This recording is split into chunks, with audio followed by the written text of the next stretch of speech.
欢迎继续回来到新闻的现场。食饭时间，手路菜要炒带来食无同的手路料理。先来看到推广传统美食的料理，农粮署和连锁店头合作，甲去年上好食碗粿比赛伫咧北区初选摕到优胜的好滋味。研发了后大量生产，用有这个产销履历的大中鲜197号在来米，配有产销履历验证的香菇，也有咖喱肉，搁再经 CS 建过鸡卵，用米的造型来上市。另外，还有蚵仔粿、菜头粿变做美食三宝，希望会当推广咱在地美食文化。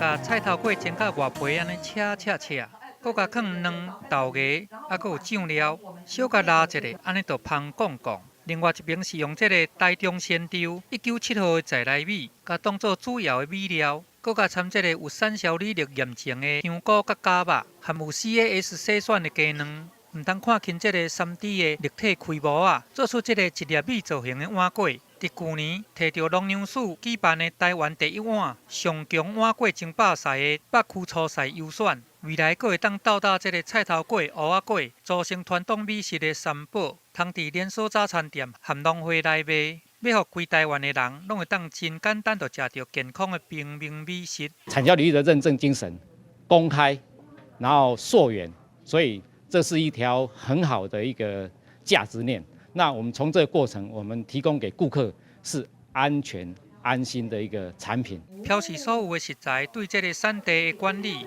到这个用药，拢有第三方真严格来把关。根据农粮署的统计，伫民国70年的时阵，平均一个台湾人一年会当食99公斤的米，不过到去年的时，干那剩45斤四。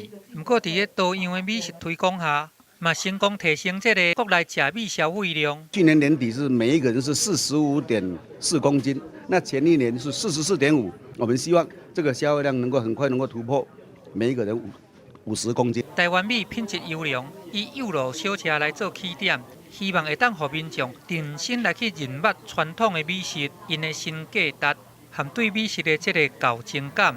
记者综合报道。